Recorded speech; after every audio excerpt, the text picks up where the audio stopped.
Selamat malam Bapak Ibu Bapak sekalian. Malam Ibu. Ya, kita akan memasuki materi berikutnya ya, yaitu tentang pembelajaran orang dewasa. Ya, sebelum kita memasuki materinya, ada baiknya kita untuk berdoa dulu. Mari kita berdoa menurut agama kita masing-masing. Ya, doa selesai. Ya, seperti kita ketahui bahwa pembelajaran orang dewasa ini sangat familiar dengan kita ya, Bapak Ibu, Bapak sekalian. Iya, sebagai pembuka saya akan mendefinisikan pembelajaran orang dewasa itu apa sih sebenarnya? Iya, yang pertama itu pendidikan orang dewasa adalah pengetahuan dan teknik untuk membantu orang dewasa untuk belajar. Yang kedua, orang dewasa sebagai peserta didik sangat unik dan berbeda dengan anak usia dini dan anak remaja. Yang ketiga, proses pembelajaran orang dewasa akan berlangsung jika dia terlibat langsung. Idenya dihargai dan materi ajar sangat dibutuhkannya atau berikan dia dengan profesinya serta sesuatu yang keempat, permasalahan perilaku yang sering timbul dalam program pendidikan orang dewasa yaitu mendapat hal baru, timbul ketidaksesuaian atau bosan, teori yang muluk atau sulit dipraktekkan, resep atau petunjuk baru secara mandiri, tidak spesifik dan sulit menerima perubahan. Begitu menurut Yusadi 2004. Menurut Miller, menyebutkan proses pembelajaran bagi orang dewasa adalah sebagai berikut. Yang pertama itu, peserta didik perlu diberikan motivasi bagi mengubah tingkah lakunya. Peserta didik perlu sadar tingkah laku yang tidak diingini dan mempunyai gambaran jelas kebenaran dengan tingkah laku yang diingini. Kedua, peserta didik mempunyai peluang mencoba tingkah laku yang baru. Ketiga, peserta didik membutuhkan bahan-bahan pembelajaran yang dapat membantu kebutuhannya. Sedangkan gaya belajar orang dewasa itu yaitu diberatkan pada belajar secara berkelanjutan sepanjang hayat untuk mempelajari keterampilan yang tepat digunakan dalam mengarahkan dirinya sendiri. Yang kedua, orang dewasa akan belajar dengan baik apabila dia secara penuh mengambil bagian dalam kegiatan-kegiatan pembelajaran. Ya, sampai di sini Bapak-Bapak ada yang mau dipertanyakan atau mau ditanggapi? Saya Bu, bertanya Bu. Ya, silakan Bapak Samuel. Ya, terima kasih Ibu ini atas kesempatan yang diberikan. Saya ingin menanyakan Bu, yaitu faktor apa saja Bu yang mempengaruhi pembelajaran orang dewasa Bu? Ya, baiklah Bapak Samuel. Ada beberapa faktor yang mempengaruhi pembelajaran orang dewasa. Yang pertama itu faktor yang bersifat psikologis. Yang dimaksudkan faktor yang bersifat psikologis itu adalah dia itu mengacu kepada kebutuhan kecerdasan, motivasi, perhatian, berpikir, ingat dan lupa. Maksudnya itu contohnya harapan masa depan. Ketika orang dewasa dia sangat ingin untuk belajar itu karena dia ingin ada impact di masa depan dia. Apakah untuk karirnya, apakah untuk yang berfokus pada masa depan. Ada juga yang latar belakang sosialnya. Kalau dia belajar di perguruan tinggi yang baik, dia akan meningkatkan taraf sosialnya. Sementara itu keluarga. Yang mendorong orang dewasa itu mau untuk belajar lebih tinggi mungkin dari lingkungan keluarganya, mungkin orang tuanya, keduanya ada yang berprofesi sebagai guru atau juga orang tuanya ada yang dokter, maka dari itu dia terpacu untuk ikut belajar. Lalu dengan daya ingatnya itu sampai sejauh mana dia dapat memahami materi. Ketika dia lupa, dia akan melambat gitu loh. Maksudnya sudah tidak semangat lagi untuk belajar. Tapi ketika dia masih muda, dia akan bersungguh-sungguh untuk belajar. Lalu ada faktor kedua yaitu bersifat fisiologi.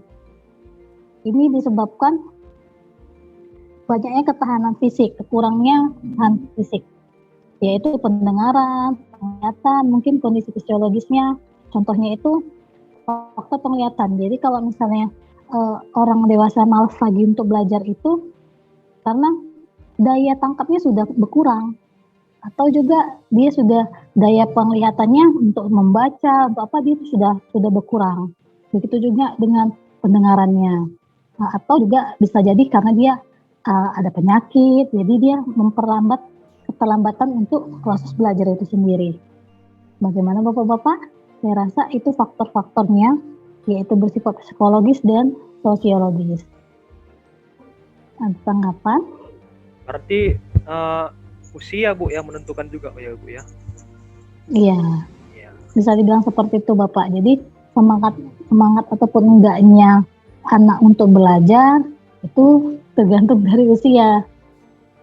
Seperti itu Bapak. Terima kasih Bu. Mungkin Pak Tambah mau menambahkan?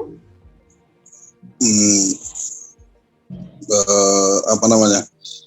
Kalau saya bilang saya mau bertanya, iya juga. Namun kalau saya bertanya pun Bu, saya juga yang menjawab. Gitu. Karena yang mau saya tanyakan itu, bagaimana kita tahu atau apa ciri-cirinya gitu. Kalau anak kita itu sudah belajar seperti orang dewasa atau dewasa pembelajarannya atau belum itu. Karena yang kita hadapi di lapangan itu Bu ya, katakanlah di siswa SMK atau SMA gitu. Kalau kita mau berbicara tentang persentase anak kita ini belajar dewasa, kalau saya merujuk di kampung kami, paling banyak juga 20%. Kan gitu Bu ya. Yang menjadi pertanyaannya, kalaulah yang 80% ini kita bina, kita tuntun gitu, tidak dewasa-dewasa juga dalam belajarnya, yang mau saya tanya, kita apain?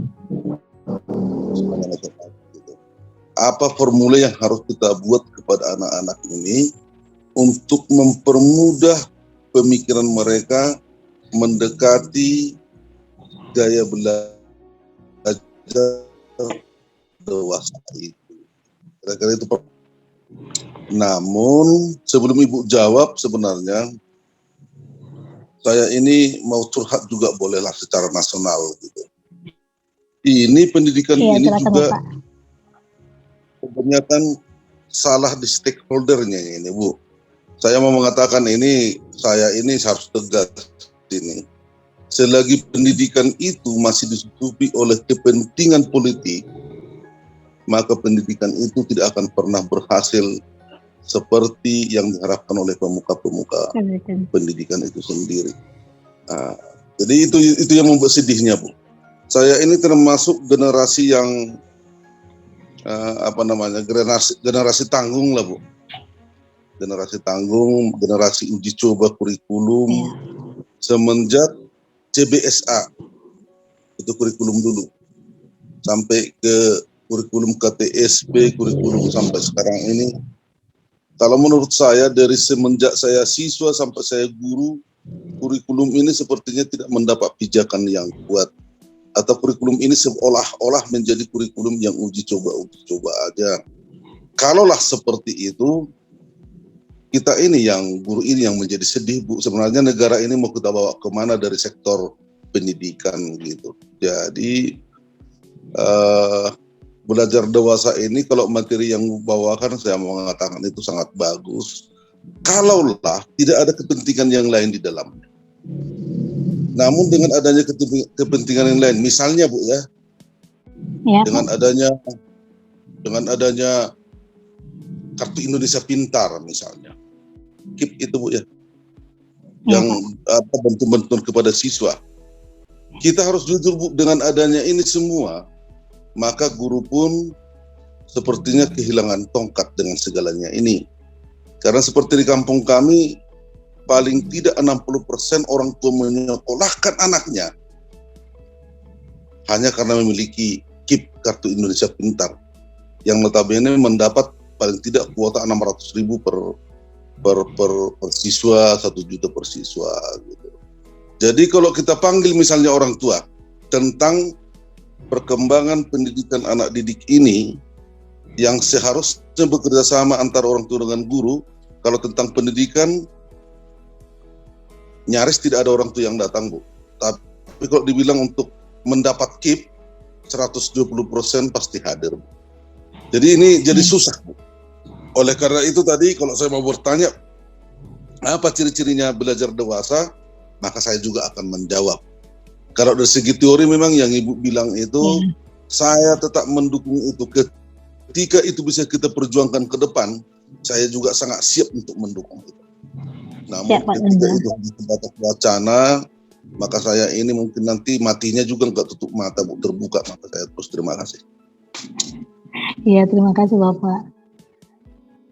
Iya, memang kenyataannya dari di lapangan sama secara teoritis memang kebanyakan jauh berbeda. Ya Bapak ya, banyak kekecewaan kita yang tidak sesuai dengan ekspektasi kita.